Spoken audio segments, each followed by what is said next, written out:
Está começando mais um MFcast, podcast do MF Rural.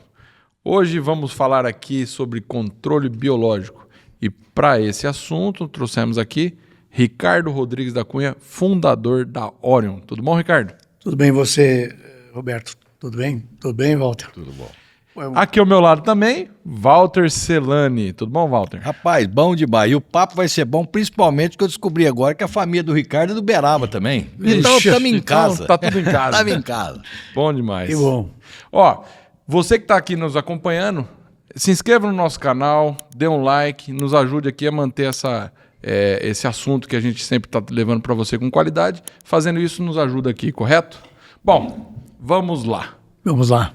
Ricardo, conta um pouquinho como é que surgiu a Orion, como é que surgiu a ideia da Orion. Conta para nós aqui. Bom, a história começou em 1967.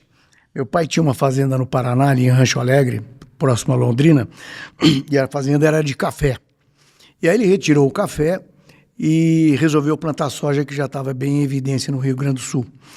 E ele já plantava soja, que não sabia que a soja ia virar uma commodity. Ele plantava soja no meio do café para fixar nitrogênio. Tá. Né? Porque um vizinho nosso lá, um senhor japonês, comia aquilo e plantava aquilo para comer. E ele plantou e deu muito certo. Quando ele tirou o café, ele arrancou o pé, mas as pragas de solo ficaram no solo. E ali, quando ele começou a plantar soja, as pragas de solo começaram a inviabilizar a cultura que ele estava implementando. Correto. E aí tinha que ou mudar para boi, né? Porque nós somos uma família de boiadeiros, né? De invernistas. A gente sempre engordou boi. E meu pai, nessa época, ele resolveu mudar um pouco a plataforma de negócio dele e resolveu partir para a soja. E aí ficou uma coisa que não tinha mais solução. Ou mudava para boi ou arrumava uma solução para matar as pragas de solo, que estavam matando a soja dele. E aí eu resolvi ajudar meu pai, eu sempre gostei muito de mecânica, e eu falei, pai, me deixa tentar te ajudar, né? E ele falou, pô, é uma chance que ele tem de mostrar que tem aptidão para alguma coisa. E ele bancou tudo que precisava fazer e eu inventei uma máquina que hoje é a mais usada no Brasil, né? É a única máquina que aplica produtos biológicos. Temos concorrentes que fabricam a mesma coisa, né?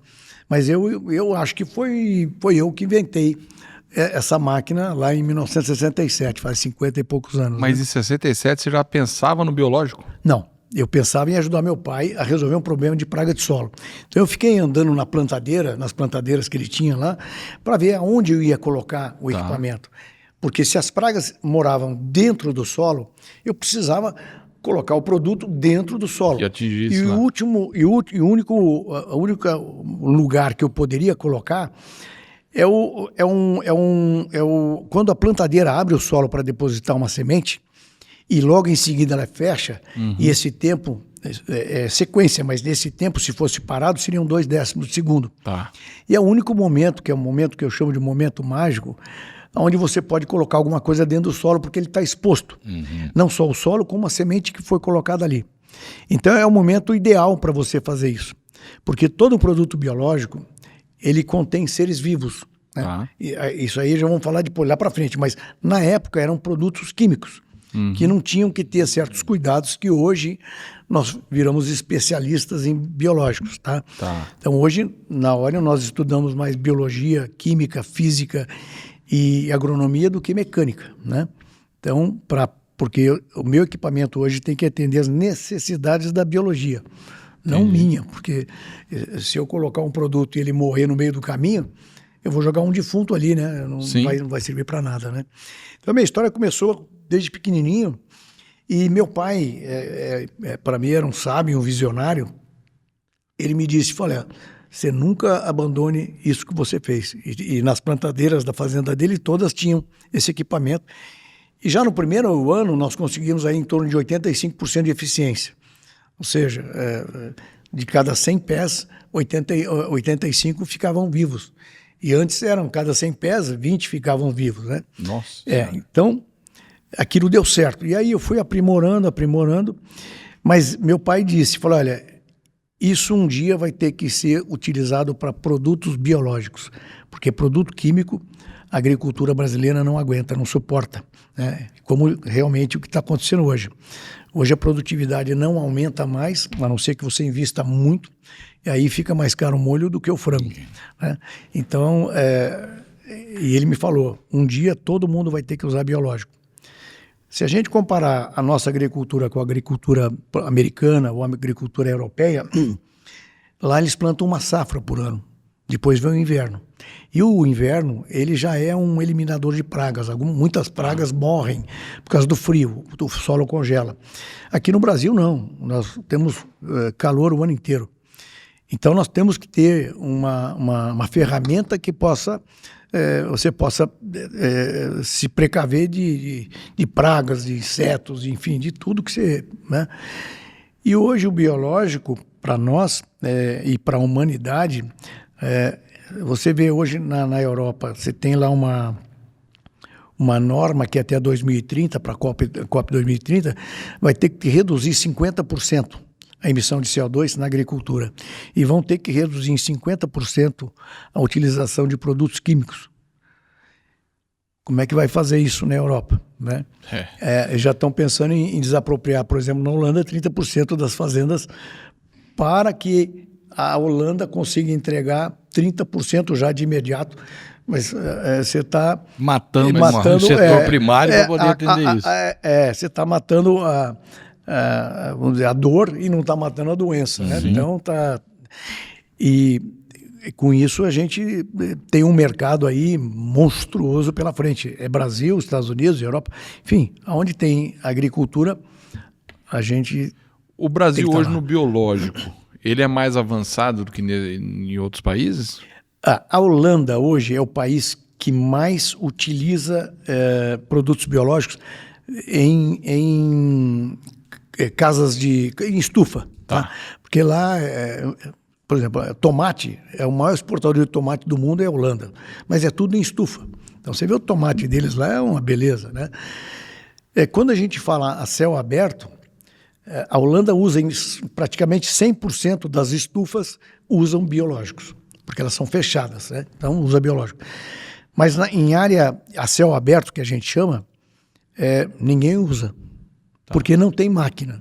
E não tem máquina porque ninguém usa. Então, nós estamos agora indo para a Europa para levar essa tecnologia para lá. Hoje no Brasil, 97% dos agricultores já usam biológico. 97%. 97%? Nós estamos falando de 44 milhões de hectares. Então, 40 milhões de hectares usam, né?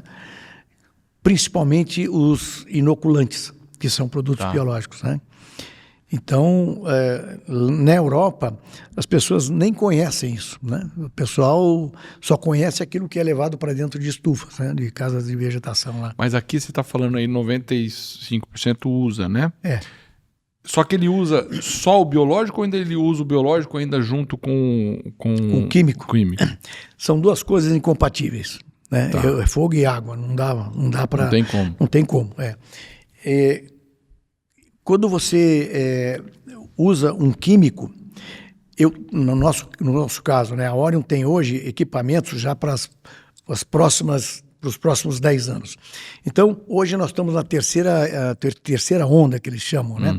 Que é tirar o químico e partir para o biológico, que é o que todo mundo fala, né? Então, você pega... crianças, né, essas meninas falando em COP 2020, lá, fazendo aquela... né, e todo mundo falando alguma coisa, né? Mas a verdade é que quando a gente mexe com produto biológico, quando a gente aplica produtos biológicos, nós temos que ter muito cuidado, porque são seres vivos. Então, eu não posso entrar num tanque que tenha veneno, sendo um ser vivo, que provavelmente eu vou morrer, eu vou ficar eu vou ficar sem ação, que a gente chama inutilizado, não, invalidez. A gente invalida o produto, tá? Eu dou um exemplo até meio chato, mas para vocês entenderem. O Michael Schumacher, ele está vivo. Se eu colocar um estetoscópio no peito dele, ele está lá batendo o coração. Está batendo. Mas ele não é mais corredor, nunca mais será um corredor de carro. Ele está invalidado para... Não é mais funcional. Funcional. Isso nós podemos também causar aos seres biológicos, porque eles também são vivos. Eu posso matar ou eu posso invalidar. Tá. Então, para eu construir uma máquina, eu primeiro preciso entender da biologia, para saber quais são as necessidades que esse produto que eu vou aplicar, né? Quais são os fatores que matam, os fatores que alejam, os fatores que inutilizam, né? Para depois eu fazer a máquina, né?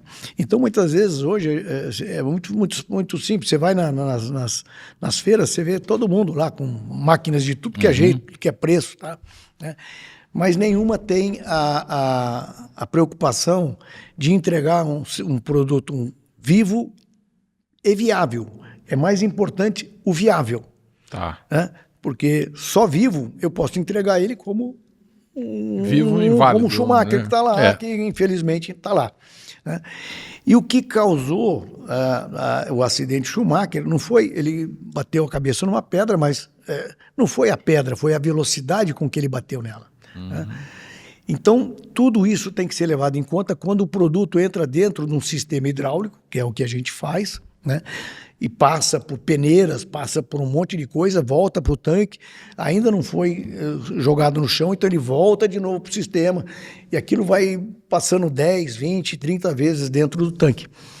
Então eu tenho que entender muito de biologia, quais são realmente as necessidades dos produtos biológicos, que são microseres, né?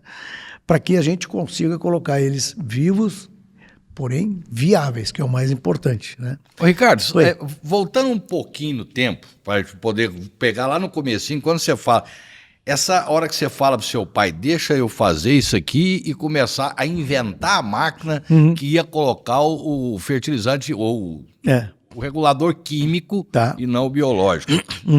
Isso aí, para mim, além de ser uma jogada de pensamento, de inteligência, também de empreendedorismo, tanto da sua parte quanto do seu pai, de apostar nisso, né?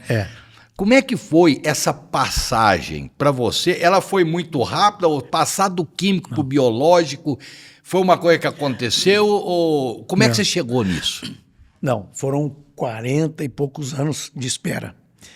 Mas nesses 40 e poucos anos, eu fui aprimorando o equipamento. Eu fui melhorando, sempre usando as fazendas do meu pai como campo de prova. Tá? Então eu nunca saí vendendo minha máquina para ninguém. Eu tinha que esperar um momento que alguma indústria química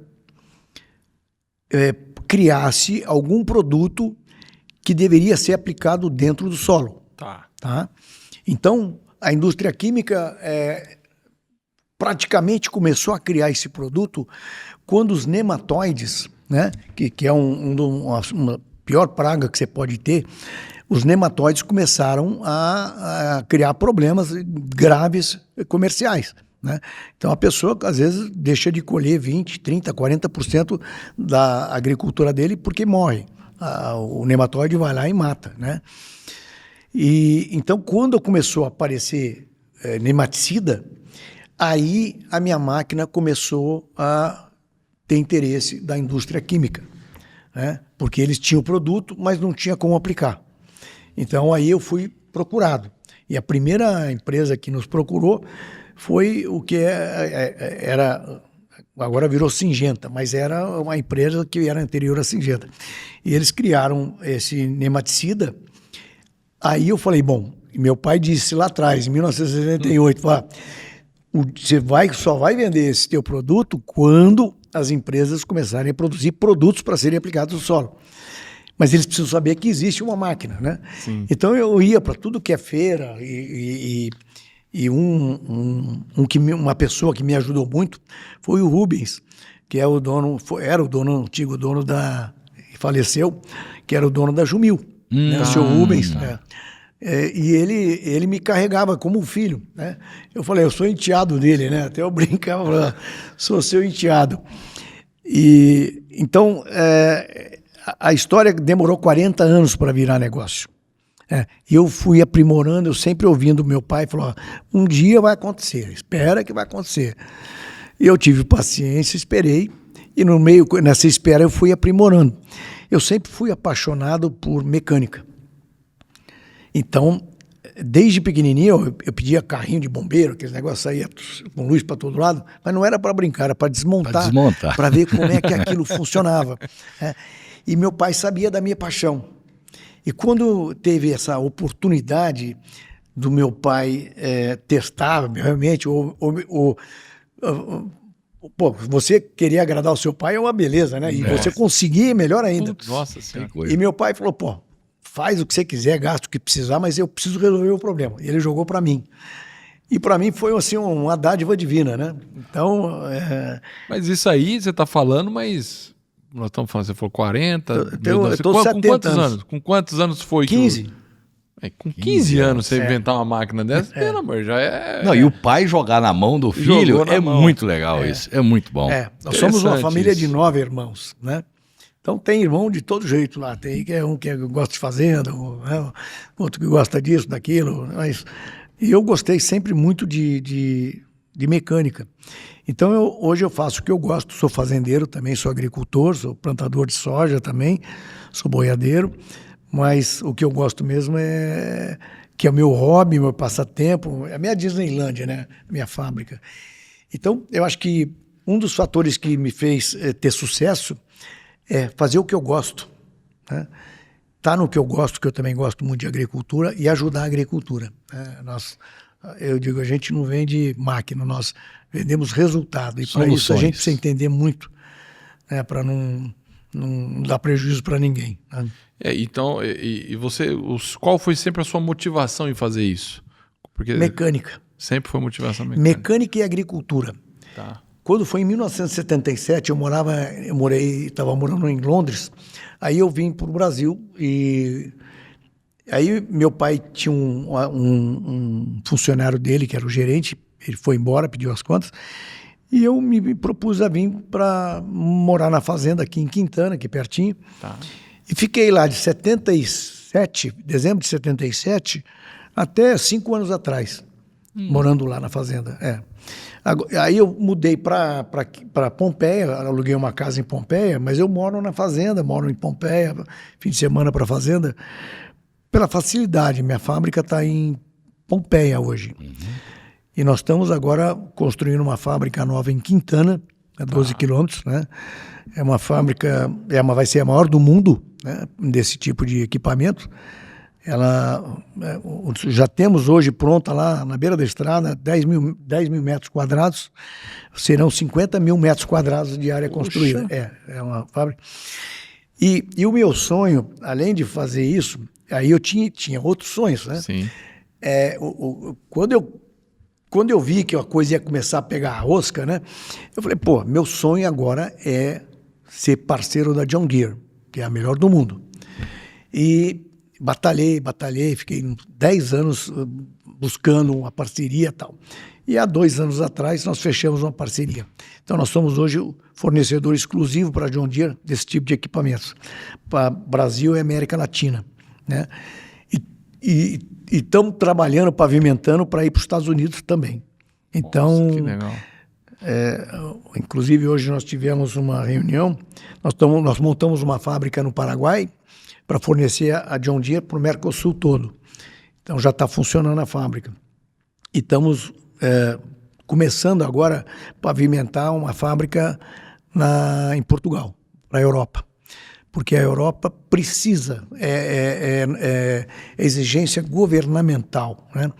Ou eles se adequam a essa nova exigência, ou vai ter que fechar. Vai ter que fechar. Porque hoje você fala do biológico aí, que ajuda na questão do carbono, né? Sim.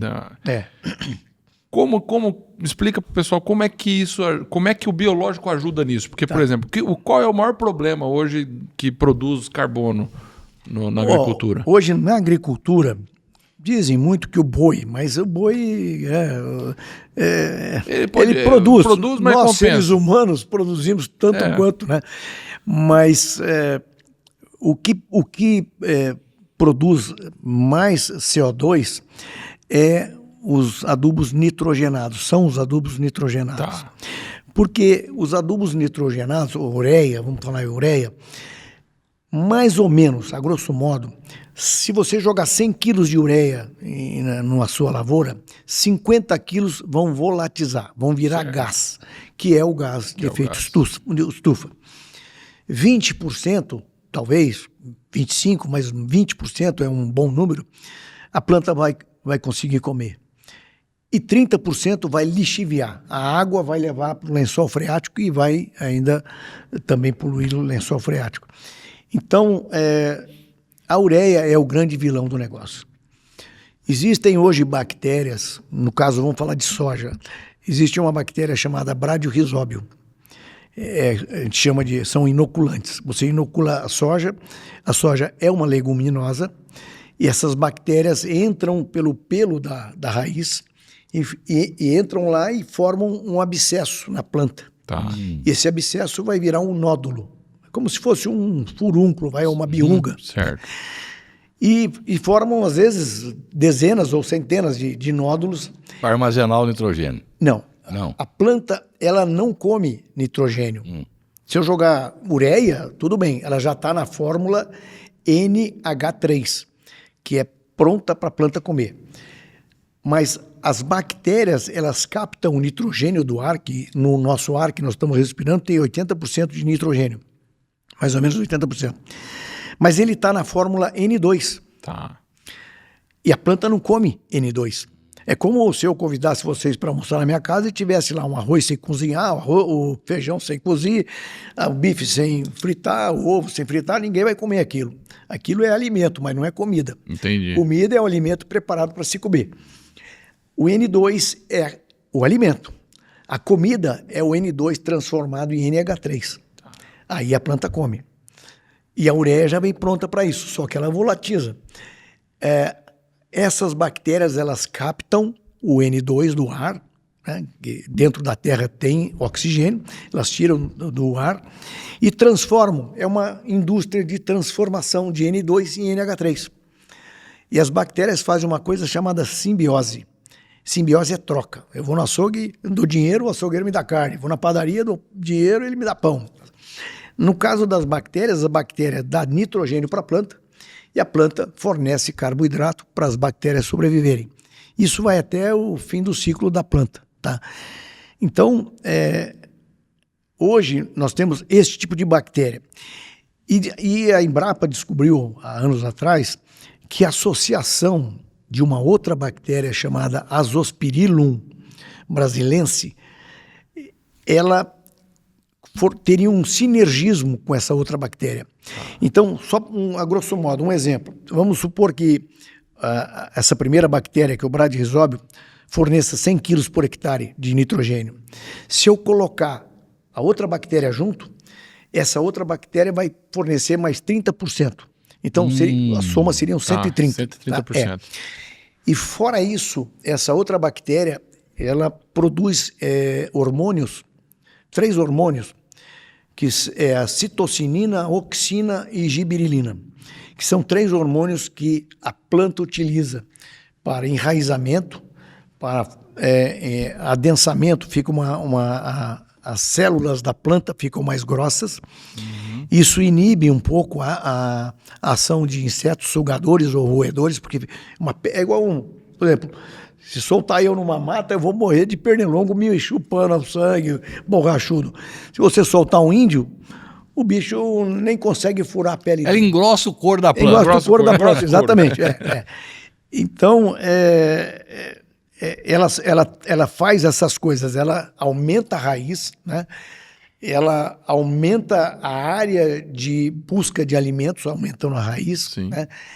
E ela espessa as paredes celulares e tem mais outra coisa, que é o pegamento de flores e pegamento de vagens, né? Para produtividade é muito boa. Agora, olha que interessante. O Bradyrhizobio é uma bactéria ela existe para folhas largas, tá? Soja, amendoim, feijão. E o azospirilo é uma bactéria que foi descoberta para a gramínea. São duas coisas diferentes. Só que se descobriu que uma junto com a outra tem um sinergismo. Então, por exemplo, no caso de pasto, né, que você falou de pasto. Se você jogar azospirilo na pastagem, você vai ter, eu acredito, em torno de 30, 35 quilos de nitrogênio por hectare. Na pastagem, como é que aplica isso, Ricardo? O azospirilo você tem que aplicar via pulverizador. Tá. Né? Mas aí entra o conhecimento. Né? Não basta você jogar lá dentro. Por exemplo, são bactérias, são seres vivos, como eu falei. Então eu preciso ter uma pressão controlada. Né? Essas bactérias suportam até 2 atmosferas de pressão. 2 atmosferas são 29 PSI. Um pulverizador trabalha 70, 80, 100. Então, se eu botar num pulverizador e não conhecer, não tiver o conhecimento, eu acho que estou aplicando bactéria viva e estou aplicando defunto. E não vai funcionar. Não funciona. Então as pessoas falam, essa porcaria não funciona, isso aqui não deu certo, é muito ruim, gastei e não deu certo. Então, em biológicos, a primeira coisa é conhecimento. E hoje a Orion tem 18 mais ou menos, 18, 19 agrônomos. Nós temos uma bióloga, temos 2 nematologistas numa indústria mecânica. Porque eu posso, como mecânico, né, como indústria mecânica, fazer esse copo voar. Boto uma hélicezinha de drone, isso aqui sai voando. Eu posso fazer qualquer coisa. Põe um cara aí na Lua, leva um Jeep para Marte, mas eu não posso mudar a biologia. Sim. Eu não posso falar para uma bactéria, falar, você vai entrar numa pressão de 30, 40, 50 PSI e não vai se estourar. Aguentar. Então eu tenho que obedecer às necessidades da biologia. Essa é a diferença da Orion, do que a gente faz e do que nós entregamos para os outros concorrentes que não têm a menor noção do que, por que estão fazendo, né? Então, a gente... é que não basta pulverizar, né? Não, tem que saber como exatamente. é que faz. E a Orion orienta hoje, todo cliente que for Orion, ele vai ter uma orientação desses profissionais para usar a pressão correta. Então, quem está em casa é bom saber, né, Roberto? Olha, você vai usar biológico, use sem biológico dúvida. A orientação de quem sabe fazer, né? É o que ele falou, o biológico tem que primeiro ter o conhecimento, senão querer... Um produto químico não tem problema nenhum. Ele é morto, ele não tem vida. Então, se você botar 10, 30, 50, você pode ter deriva. Né? Não caiu aqui, mas caiu ali. Mas biológico é muito pontual. Né? Ele tem que estar ali dentro do suco do plantio e tem que cair com uma força que não mate ou invalide como aconteceu com o Schumacher, que foi a velocidade que ele bateu. Então, a velocidade que aquilo cai, que aquilo bate no chão... Tudo isso interfere, né? Tudo isso tem que ter conhecimento, senão não se meta a fazer porque vai dar errado. Pergunta, Ricardo. Claro. É caro o biológico para poder fazer a aplicação? Não a aplicação, mas caro o produto? Como é que ele é? É muito barato, é menos da metade do químico. Mas você tem que ter a máquina, claro. Você tem que ter um pulverizador, você tem que ter uma plantadeira. De qualquer jeito vai ter que ter. Você tem que ter. O equipamento é caro? Não, ele também não é caro. Veja bem, nós, como fornecedores da John Deere, né, nós vamos de carona em cima de uma plantadeira. Né? Nós não temos um motor, câmbio, nós temos que ir de carona em cima de uma plantadeira. E o carona, se ele começar a falar, para aqui que eu quero falar com minha avó, para ali que eu quero ligar para saber se meu cachorro comeu a ração, o cara larga ele no caminho. A mesma coisa acontece num plantio. O foco do negócio é o cara plantar. É ali que sai o dinheiro dele. Sim. Não é pulverizar. Pulverizar é um a mais que ele vai colocar ali para produzir mais. Se aquilo começar a aborrecer o cara, começar a atrapalhar o plantio, ele abandona, como existem centenas de milhares de máquinas abandonadas. Né? Então, por quê? Porque entope, porque desregula, porque cai, às vezes o cara é tão mal feito que cai, passa em plantadeira em cima. Nós temos que ter de qualidade e de confiabilidade muito superior ao equipamento onde nós estamos de carona. Então, se eu vendo para a John Deere, o meu equipamento não pode quebrar. Então, para ele não quebrar, ele tem que ser igual ou melhor do que o equipamento da John Deere. Se eu vendo para uma Case, a mesma coisa. Para uma Horsch, uma alemã, a mesma coisa, né? Então, o equipamento, ele é caro? Não. Ele é muito barato. É um equipamento que se paga no primeiro plantio, em 4 meses, e ainda te entrega, no mínimo, 9 a 10 vezes o que você pagou. Se você pagou, sei lá, 70 mil, você vai ter, no mínimo, 700 mil de retorno em 4 meses. Isso, se você pensar em aplicação, bom, são 10 vezes. Né? Tá doido. Então, você vai, são 1000%, né, em 4 meses. Então, é muito barato. A produção que a gente garante que a pessoa vai ter, desde que faça dentro do nosso protocolo, né, observando pressão. Por exemplo, uma das coisas que é muito importante é o pH da água que você vai fazer a calda. Né? Então, o sujeito pega lá, por exemplo, nós estamos na Europa agora, com a Syngenta e com a Koppert lá na Europa, em testes. A água na França é 8 pH da água. É uma água extremamente alcalina. Né? As bactérias, elas não suportam pH alto e nem pH baixo. O pH para produtos biológicos tem que estar em 6,5. Olha só. Pode chegar a 6,9, como pode chegar a 6,3. A gente tem uma flexibilidade, porque a temperatura muda o pH da água. Se a água tiver com pH 5, eu já mato a bactéria. Principalmente o azospirilo, que é muito mais frágil. Ele morre, ele não suporta ambiente ácido. O nosso sangue é 7,3, 7,2. Uma piscina tem que estar acima de 7, 7,1, 7,2. Se der uma chuva, a chuva é ácida, e baixar para 6,99 e você não fizer nada, 2, 3 dias depois a água começa a ficar verde. Por quê? Entrou na faixa onde as algas se proliferam. Acima de 7 não se prolifera. Então, se eu colocar uma bactéria, ela também não vai fazer a função que ela nasceu para fazer, porque o pH está errado. Então, você veja, não é só entender que eu não posso ter pressão, o pH é muito importante, a temperatura, né? Essas bactérias que eu falei para vocês, elas suportam até 32 graus. Ora, se eu estou no Piauí, a temperatura ambiente 40 graus. A água, às vezes a gente chega em fazendas que vai lavar a mão no tanque que vai abastecer o nosso tanque, a água está quente. Fala, porra, isso aqui dá para tomar banho. É estricnina, você jogou o produto lá dentro, ele morre na hora. Ele não suporta. Ele começa a morrer com 28, termina com 32. Então nós temos que trabalhar com temperaturas abaixo de 25 graus, 24 graus.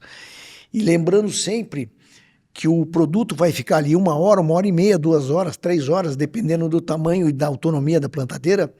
Fica, às vezes, as plantadeiras grandes, e acho que uma dos fatores que nos fez andar mais rápido na parceria com a John Deere, a John Deere trouxe umas plantadeiras para o Brasil chamadas DB. São as maiores plantadeiras na época, eram DB74, tinham 45 linhas. Hoje tem a DB90, são 61 linhas. Imagina, 61 linhas dá 30,5 metros de largura. Braço, muita coisa. É um monstro. E ela carrega 7 toneladas de semente. O cara enche de semente agora de manhã, planta o dia inteiro e vai plantar, vai encher amanhã de manhã ou amanhã ao meio-dia. Então eu falo, imagina eu pegar qualquer um de vocês aqui, botar dentro de um Fusca, fechar os vidros e depois deixar você lá no Piauí, no sol, o dia inteiro. O que vai acontecer? Vai morrer, não tem o que fazer. Então, trouxeram uma tecnologia para o frio num país tropical. Então, nós temos que resolver, tropicalizar essa plantadeira, né?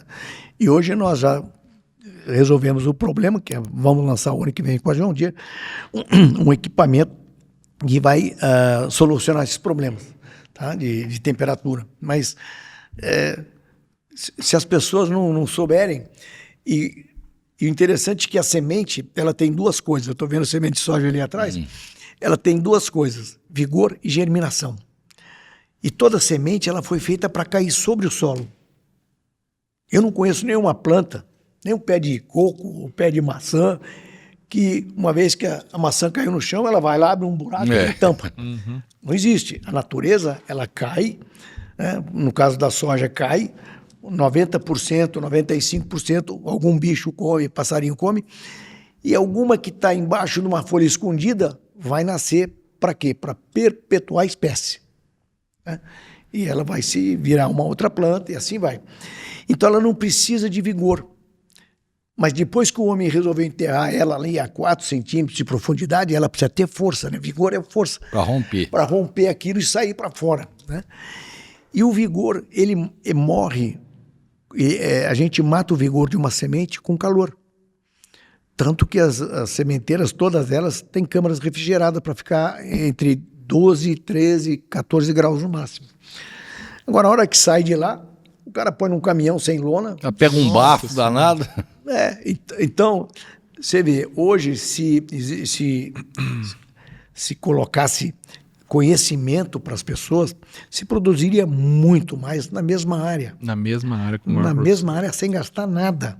Né? Só fazendo procedimentos que não são feitos. Né? Ô, Ricardo, o adubo químico, ele tem um efeito residual, às vezes negativo, e tem o positivo também, que muitas vezes a pessoa fala, olha, ficou ruim esse ano, eu não tenho dinheiro para comprar adubo, eu vou tacar com que tá. Ele ainda tem um resquício da cultura passada. Certo. Com o biológico isso acontece, ele tem um efeito residual, essas bactérias conseguem viver no solo por um tempo? Sim. No Brasil, sim. Imagina que nós temos uma bactéria boa e uma bactéria ruim. Então, a boa seria a que vai combater a ruim. Enquanto tiver bactéria ruim para boa comer, ele está ali. Então, nunca podemos deixar de ter a boa e a ruim. Porque senão a ruim morre. Sim. A boa morre. Falta de comida. Acaba a comida, Acaba a comer comida, alguém, morre. Né? Então, esse é o equilíbrio que a natureza tem. Hoje, no Brasil, o Brasil hoje planta 3 safras por ano. A gente consegue plantar com via... Eu tive agora em São Gotardo, aqui em Minas Gerais, em Patos de Minas. Os caras têm irrigação, planta 3 safras por ano. Planta batata, planta alho, planta cenoura, milho. Planta o diabo lá. Você imagina que 3 vezes por ano você joga produtos químicos, não vou falar veneno, são defensivos químicos, mas você joga. E aquilo cai na folha, mata os bichos, mas choveu, vai para o chão. Vai percolar. E aí eu vou matar a microbiologia do solo, que se chama microbiota. A planta precisa, assim como o boi, você é boiadeiro, precisa do rumen, precisa de bactéria no rumen. Senão ele não fermenta. Da caquexia, ele come o capim melhor do mundo e morre de fome. Por quê? Porque ele não se alimenta do capim. Sim. Ele se alimenta daquilo que o rumen produziu, né? Ele pegou o capim e transformou em comida, aquele de N2 e NH3. Se eu não tenho bactérias para fazer essa transformação, passa pelo corpo do boi e sai vai embora. Vira um bypass ali, não tem exatamente. resultado. Então, nós temos que ter, sim, o bom e o ruim sempre. Mas o bom sempre predominando, tá? Para não deixar o ruim. E hoje, com tanto produto químico que nós jogamos, isso já não existe, já não tem mais equilíbrio. Então, nós temos que colocar cada vez mais produtos químicos para suprir aquilo que a natureza poderia fazer, né? Então, várias doenças são controláveis por produtos biológicos, como é na natureza. Se é na natureza, sim, dá para fazer, né? Então, adubo, ele fica, mas depende também muito do pH do solo. Se o solo tiver ácido, e eu jogar uma bactéria que não suporta ácido, eu vou matar a bactéria dentro do solo. A acidez do solo também retém fósforo, por exemplo, ele fica preso. tem fósforo, o cara olha, te faz um exame, está lá com 30 ppm de fósforo. Mas não está disponível. Não está disponível. Não adianta nada. Porque a Terra está ácida. Então, isso é tecnologia? Não, isso é conhecimento. Então, as pessoas precisam buscar isso, né, para poder melhorar a eficiência, né? Exato, A eficiência Agora, uma coisa interessante, nós estamos falando do biológico, questão do carbono, né? Uhum. Existe, porque assim, nós temos hoje a população fala muito isso, né, em redução de carbono e tudo mais. O biológico, nesse ponto, você acha que ele tem vamos falar assim, um interesse, vai existir ou já existe algum interesse de quem consome o alimento, saber que está consumindo o alimento, que não usou defensivo, que é um alimento que isso com rastreabilidade a pessoa vai poder procurar, né? Você enxerga esse potencial também com certeza. De consumo? Eu vou dizer para você, sem medo de errar muito, né? Posso errar por pouco, mas dentro de 5 anos, hoje, todo boi que vai ser vendido para a Europa, ele tem que ser rastreado. Uhum. O cara quer saber de onde veio, o que tomou, que vacina tomou, que horas que ele nasceu, que hora que ele almoça, que janta. Uhum. E se você manda seja para a China, para qualquer lugar, milho, soja, você acha que eles não querem saber o que você colocou? Porque o porco vai comer, o boi vai comer, né? O carneiro vai comer. Aquilo vai virar frango. Né? Quando a gente come um quilo de frango, nós estamos comendo 5 quilos de grãos. É isso aí. Né? Então, as pessoas, às vezes, a gente vê essas pessoas falando, mas nós não comemos soja. Claro que come. Mas se você come um frango, você está comendo soja. Exatamente. Indiretamente. Se você come porco, você está comendo. Exatamente. Né? Então, eu vejo que todos têm que se preparar. A rastreabilidade vai ser uma exigência internacional. Nós não vamos conseguir vender mais nada se não for rastreado. Né? A Cofco, que é uma empresa japonesa, rastreou o ano passado 6 milhões de hectares no Tocantins. Então, você vê como é que é. São 6 milhões, no Matopiba, desculpa. Em 6 milhões de hectares, ela começou a rastrear. 15% aí da... Então, você vê, é um número grande. Bem grande. As pessoas querem comer. Quem não quer comer uma comida saudável? Eu, você, qualquer um. Né? Quem não quer que o futuro tenha comida mais saudável? E também um ambiente mais saudável. Né? Falar em CO2, eu tenho os dados agora que saiu da doutora Mariângela Hungria e o doutor Marco Antônio Nogueira, que são da Embrapa Soja de Londrina.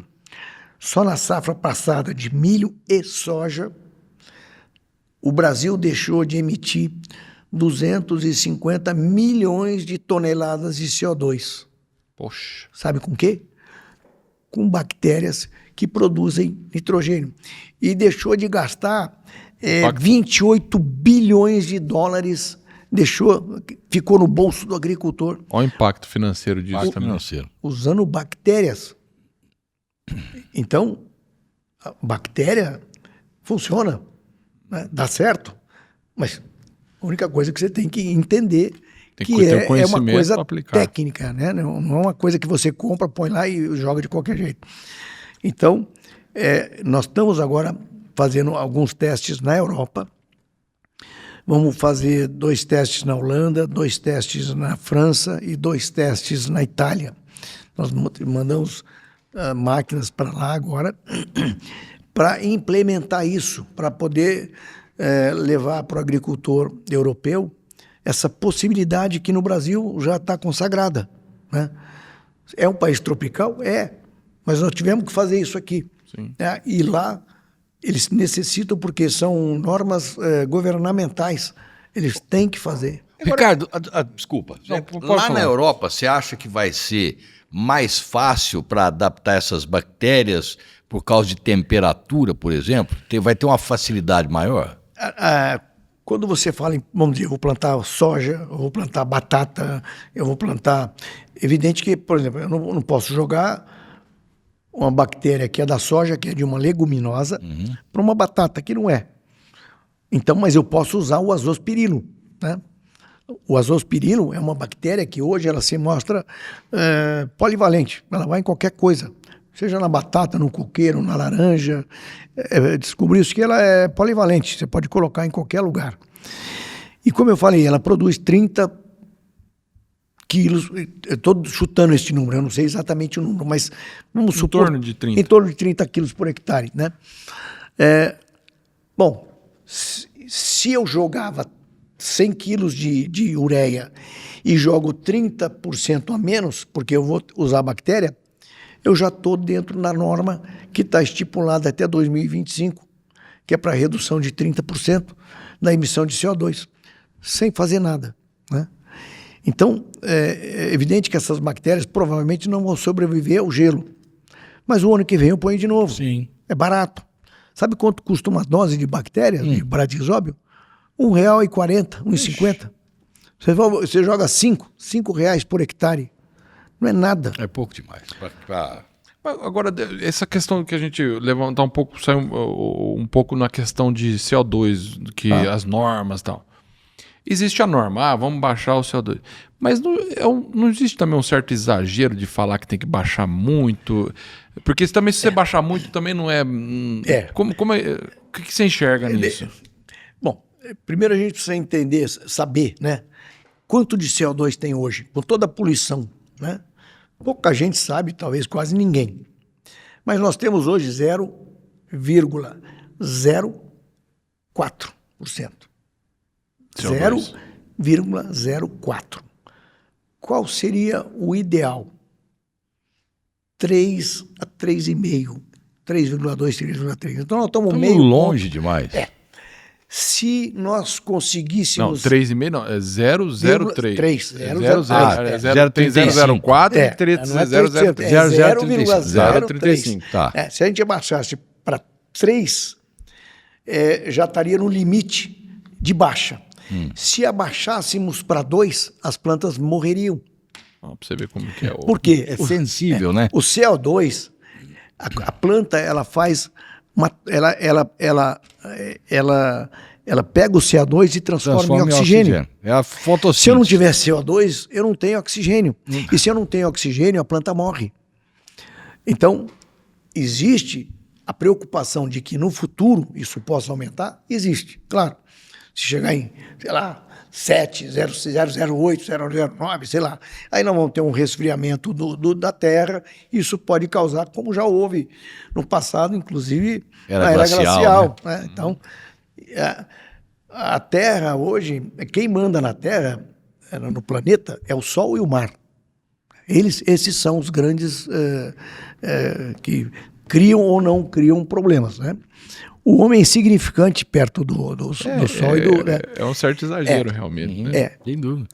Eu tive esses dias agora com o professor Mulion, eu encontrei com ele em Minas Gerais, e ele é um climatologista, talvez um dos melhores do mundo. E a gente estava conversando realmente sobre isso, né? E ele fala, quanto mais CO2, é lógico, com limites, mais a planta cresce.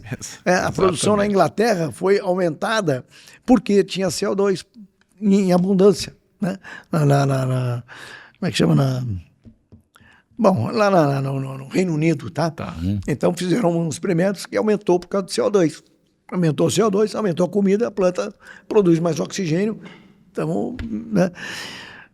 Então é um pouco Um pouco de jogo de narrativa. Eu acho, envolve muita coisa, né? É muita coisa. Envolve coisa que não está ligada ao agronegócio direto. Então, tem outros interesses, né, Ricardo? É difícil. Você não vê nenhum, é tudo político que está ali fazendo barulho, né? Fazendo politicagem. E muita gente repete a história de orelha, né? Então ele estava ali, ouviu, foi, como a gente fala na pecuária, emprenhado pela orelha, aí sai parindo que não tem.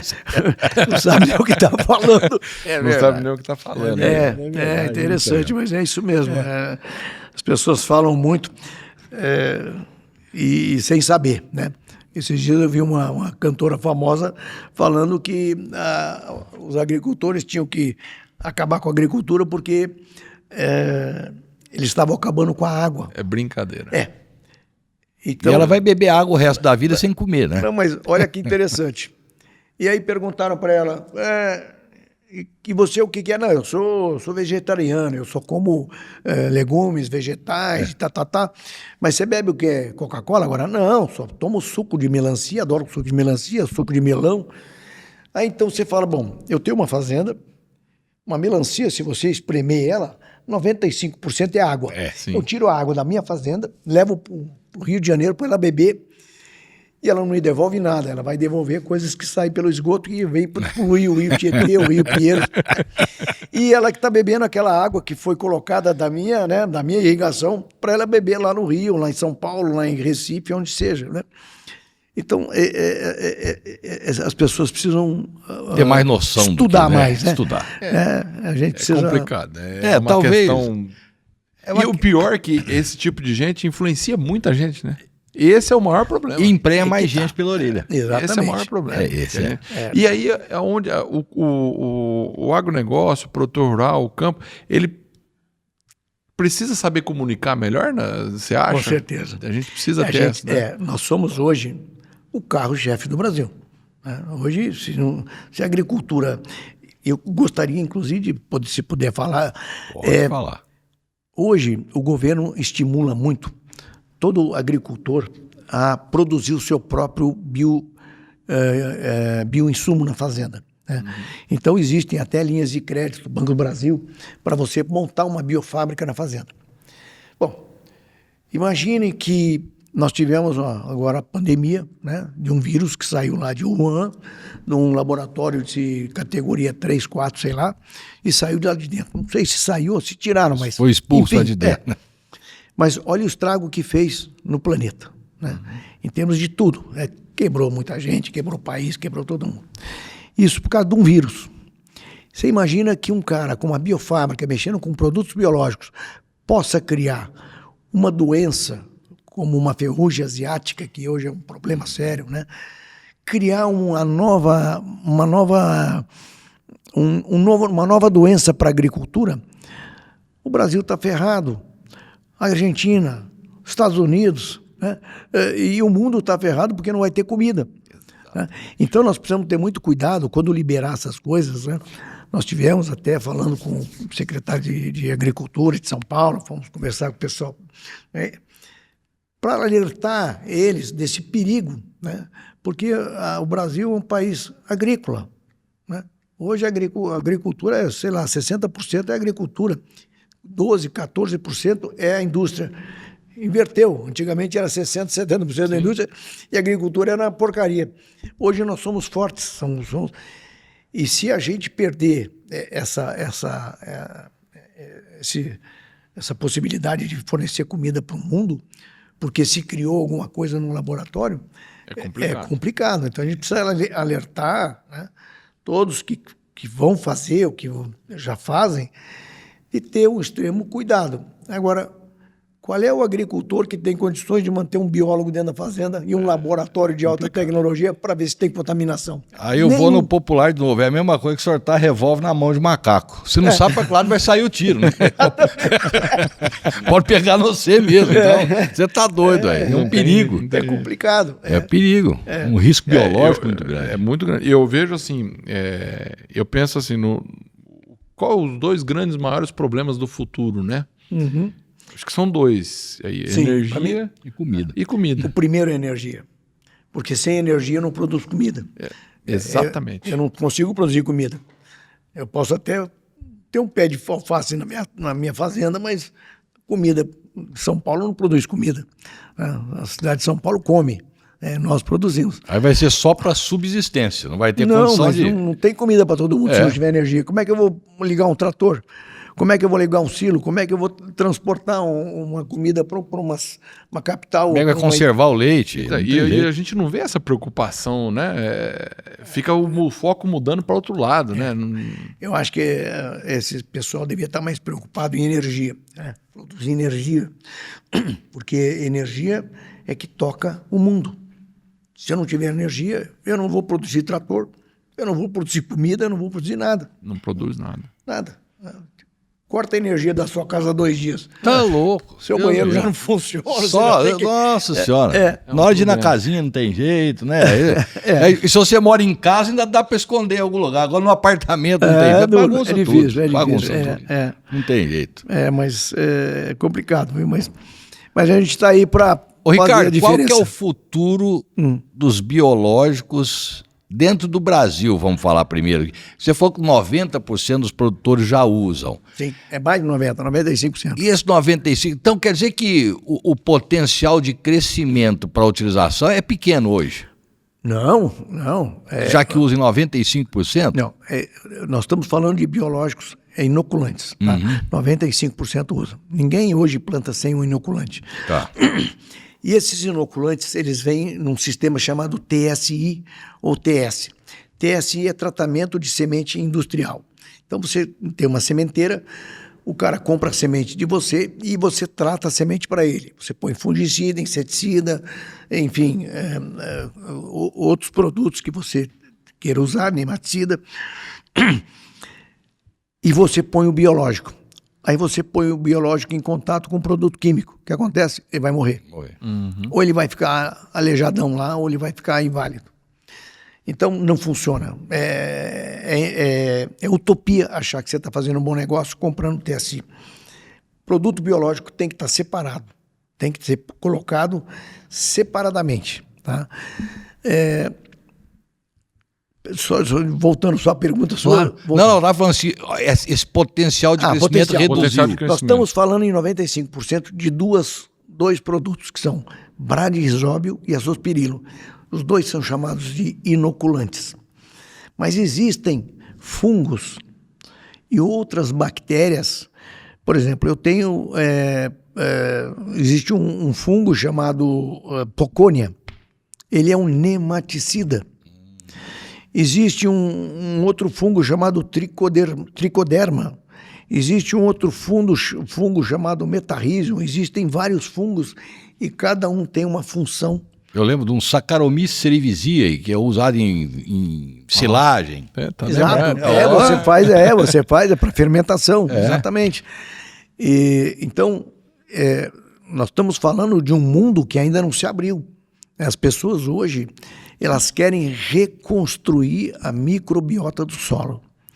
Por quê? Porque nós estamos perdendo o nosso solo 3 vezes mais rápido do que a Europa. Porque só planta uma vez por ano, nós plantamos 3. Sem dúvida. Então, nós não temos esse posil, né? Que a terra fica parada lá porque não tem condições, está com neve. Que no Brasil é pauleira, é o ano inteiro, né? Então nós temos sim, e todo agricultor hoje, 99% das compras dos nossos equipamentos são para colocar produtos biológicos. Hoje ninguém coloca só bradyrhizóbio e azospirilo. E nós crescemos até o ano passado, durante 9 anos, mais ou menos 9 anos, 45% ao ano.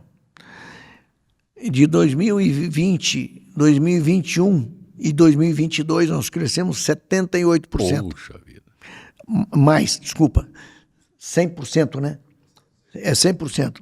O ano passado, 100%. Esse ano, lógico, foi uma coisa que vem ao longo do tempo, mas esse ano, todo mundo, John Deere, Case, todo mundo caiu 30%, 40%, 50% a vendas. Mas os biológicos, eles são produtos baratos. O equipamento que nós fabricamos é relativamente barato, ele custa em torno de 5% a 7% do valor de uma plantadeira. Então o cara prefere não comprar uma plantadeira ou não trocar o trator, esperar para ver o que vai dar, né? A política está meio complicada, do que deixar de investir numa coisa que ele vai investir para o futuro. E quando a gente põe biológico, nós damos longevidade para as terras. Tá. Né? Porque do jeito que vai, a tendência é a redução gradual, porque o custo está alto, o cara põe menos. Põe menos, vai colher menos. Né? E os custos de produção E reduz o potencial da terra futuramente, né? Claro, de sustentação tem da vida. planta, né? Então, eu vejo, não só no Brasil, a Argentina, a América Latina toda, né? E hoje nós estamos entrando numa área que é muito explorada também, mas pouco técnica, que é HF, né? Nós tivemos agora aqui em Minas Gerais, só um cara planta lá 9.000 hectares de batata. Imagina 9.000 hectares de batata, 6.000 hectares de alho. Nossa. E o alho que ele planta é tudo na mão. Você imagina plantar 6.000 hectares de alho na mão? Cara, Lá em São Gotardo, aquela região São ali, Gotardo, os japoneses lá. Exatamente. Lá é brabo. Você Lá fala, é um mundo que você... Então, hoje, nós estamos falando de tudo. É laranja, é mamão, é abacate, é hortifruti, é soja. Nós temos que ter a comida, o alimento mais saudável tem que sair daqui, né? Perfeito. E vai sair daqui. os nossos amigos eles estão falando uma coisa aqui, Walter, que eu... Falando, existe uma migração do TS e TSI para aplicação no sul. Sim. É isso que está acontecendo. É isso. O TS não vai morrer. Eu preciso ainda hoje de fungicidas e inseticidas químicos, mas que são colocados com pouca quantidade. Ele vai em volta de uma semente. Ele não tem... ele vai ficar ali por pouco tempo. Tá. Então, até a planta se estabilizar e ter defesas. E hoje, ninguém mais quer usar produto químico. Eles querem tirar fungicida, tirar inseticida e colocar inseticidas biológicos, fungicidas biológicos e mais inoculantes, né? Então, quando você põe o inoculante, como eu falei, você espessa a parede celular, você aumenta a raiz. Aumentando a raiz, você tem mais profundidade de busca de água e de alimentos, porque ela se expande. Expandiu, ela está buscando mais. E isso a própria natureza faz com a planta, né? Então, hoje, a migração, por isso que eu falo, 90%, 99% dos nossos clientes, eles, desculpem a minha roupa. Fica à vontade, pode tossir à vontade. Dos nossos clientes, eles compram para colocar produtos biológicos. Entendi. E o que falta para eles é informação. 90%, 85% a 90% daqueles que compram não tem ideia do que tem que ser feito. Então, quando nós vendemos, nós temos equipes que vão fazer entrega técnica, que falam o protocolo que tem que ser feito, né, para você ter sucesso. E todos que adquiriram nossos equipamentos e que usam dentro do nosso protocolo sempre tiveram expressivas aumento de produtividade e de sanidade, né, das plantas. Isso que é mais importante. Isso é o mais importante. É a comida. Deixa eu dar um golinho aqui para ver. Fica, volta, bebe. Eu queria... nós estamos aí chegando na reta final e, assim, quando foi... Você lembra, deve lembrar, quando foi a primeira venda de máquina sua?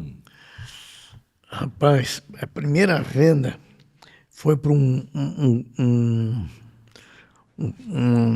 agricultor lá em Alto Taquari, né? Uma venda assim, que eu fiz uma venda de uma máquina grande, deve fazer uns 20 e poucos anos atrás, 25 anos. Era para uma máquina da John Deere, né? Mas a primeira assim, o boom meu foi quando eu viajando para ir nesse cara, medir a plantadeira dele, para a gente fazer um equipamento. Todos os nossos equipamentos são customizados. Então, se é para uma plantadeira John Deere, ele não cabe numa Tatu, ele não cabe numa Rocha, ele não, é customizado. E quando eu estava chegando ali em Chapadão do Sul, passei Chapadão, jantei lá, indo para Taquari, tocou o telefone, era umas 8h30 da noite, era o pessoal da Singenta me ligando, que eles iam lançar um nematicida e precisavam da máquina. E sabiam que eu tinha máquina, não sei como. E interessante que nessa época eu tinha um sobrinho meu que trabalhava na Singenta. E eu descobri que ele sentava na mesma mesa que o cara que me ligou. Então ali eu comecei, a minha percepção falou, bom, agora vai começar aquilo que meu pai falou, você só vai vender quando começarem a produzir produtos Específicos. para aplicar dentro do suco do plantio. Ali eu comecei a me preparar para crescer, para começar porque tudo meu foi feito dentro da minha fazenda na garagem. Então, garagem é um lugar abençoado. Steve Jobs começou na garagem, Walt Disney começou na garagem, Harley Davidson começou na garagem, eu comecei na garagem também. É verdade. Então, eu nunca tive vergonha de falar e acho que Sem dúvida. é um negócio muito legal, a garagem, né? Muito pelo contrário, é extremamente vantajoso para mostrar para todo mundo que é possível começar simples. Com né? certeza. E nessa venda, o seu pai estava ainda aí com vocês? Tava. Meu pai assistiu. Meu pai sempre foi o meu grande incentivador e estimulador. Ele sempre me ajudou em tudo, sabe? E às vezes não tinha dinheiro, o pai empresta aí e tal, e ele me emprestava e tal. Ele sempre acreditou nisso, né? Sempre, graças a Deus. E o que você imagina que se ele estivesse aqui hoje vendo esse Eu acho que ele deve estar muito feliz onde ele está, olhando para o nosso sucesso. E ele me disse, todo agricultor um dia vai ter que usar ou a sua máquina ou uma máquina igual, porque vai ter nego te copiando. Sim. Mas isso que você inventou vai ser usado no mundo inteiro, pode ter certeza. E eu acreditei, tá aí, nós estamos agora indo para o mundo, estamos indo para a Europa, né? Montando uma fábrica lá também, e se Deus quiser vamos ajudar muito a humanidade, né? Ricardo, Oi.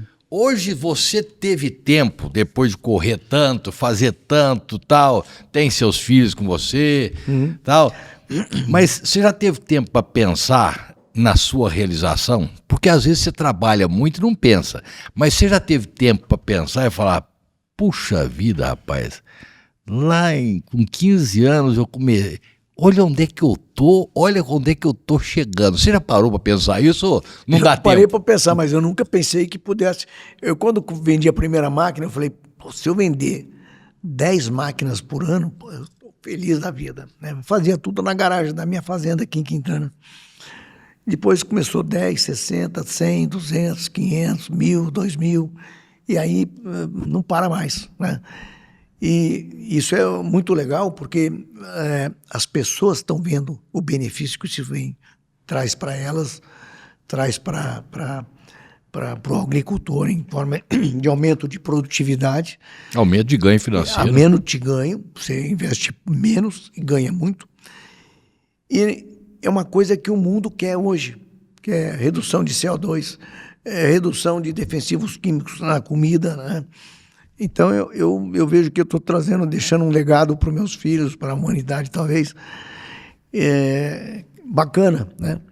Eu chego todo dia no meu escritório como se eu chegasse na Disneylândia. Para mim aquilo é um divertimento. Então quando você faz o que você gosta, você nunca está trabalhando, né?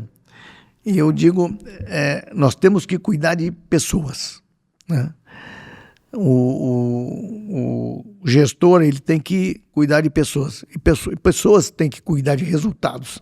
Então hoje a Orion é uma empresa exemplo, né, em termos de cuidado com as pessoas, cuidado com os funcionários, cuidado com o que a gente faz, né, cuidado com os princípios e valores que a gente herdou dos meus pais, que nós herdamos, né, eu e meus irmãos.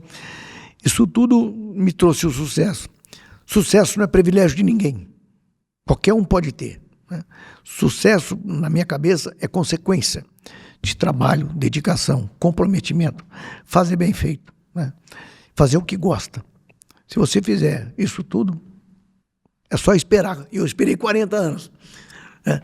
Não pode ter pressa, né? Porque sucesso a não ser alguns sortudos que acertam na veia, mas é muito difícil, não é todo mundo, né? E uma coisa interessante que a gente vê você falando de como construiu e tal, e percebe o seguinte, que o grande sucesso aí está porque você nunca montou isso pensando em dinheiro, né? Nunca. Não penso. Esse é o grande Se você pensar em dinheiro, ele não vem. Você tem que pensar em fazer o melhor, pensar em excelência. Nós buscamos a excelência todo dia. Os Rolling Stones, até o Mick Jagger? eles treinam todo dia. Tocam há 60 anos e treinam todo dia. Mas por que eles treinam? Você não sabe que é amor? Não, nós estamos buscando a excelência. E nós fazemos isso todo dia. Então, nós estamos montando agora o primeiro laboratório do mundo específico para aplicação no suco do plantio. Nós precisamos conhecer muito mais do que nós conhecemos hoje, porque muitos mais produtos biológicos vão aparecer. E cada um tem uma necessidade, uma característica que, se eu não colocar isso na minha máquina, eu posso matar ou invalidar. Então, eu preciso conhecer muito. Então, todo dia a gente estuda muito. Imagina, porque é que nem você disse, né? É um ser vivo. É um serviço. Cada um tem Exatamente. um jeito, né? E você tem que saber É um ser Manipular, vivo né? é, que manipular pode ele. morrer, pode adoecer, pode invalidar, né? Como nós, seres humanos, né? Tem que tanta gente está em coma aí há tanto tempo, está vivo, mas está em coma. Mas tá improdutivo, né? Está improdutivo, exatamente. Isso aqui eu sempre faço, aqui, só pra você ver. Eu sempre acerto o pé aqui e afundo a cadeira. Tô voltando Eu de vi, novo. você subiu, Eu desceu, sou- subiu, desceu, subiu. Todo fica olhando pra mim e fala, acho que esse cara tá morrendo. Mas não, é a cadeira que abaixa. A cadeira que abaixa. Mas todo mundo tem seus altos e baixos. Faz parte, faz parte. Foi meu momento. Bom demais. Ô, Ricardo, eu queria agradecer demais Imagina, a sua um presença prazer. aqui. Eu acho que engrandeceu o nosso Nossa podcast, que é o nosso objetivo de trazer conhecimento, que é isso que nós estamos falando até agora, né? Para você usar o biológico, tem que ter conhecimento. Infelizmente tem que ter, se não tiver. E você aqui trouxe muito conhecimento para nós Nossa, aqui. Eu acho muito que gostoso de ouvir. fantástico. Ó. Eu fico Como é que feliz. faz, Ricardo? Quem quiser conhecer melhor a Orion, o que ele tem que fazer? Como é que ele pode chegar na Orion para poder fazer alguma coisa, a Orion orientar? Como é que faz? Bom, nós temos o nosso site, né? É www.oreo.ind.br.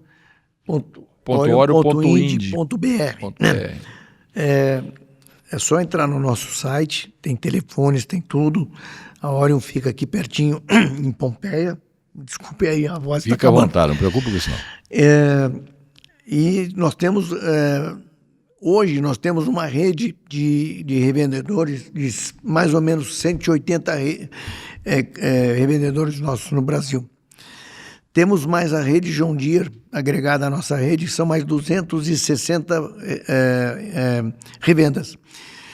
E temos mais ou menos 100 vendedores no campo. Então nós temos uma rede de mais ou menos 600 locais que você pode contactar, ter esse conhecimento.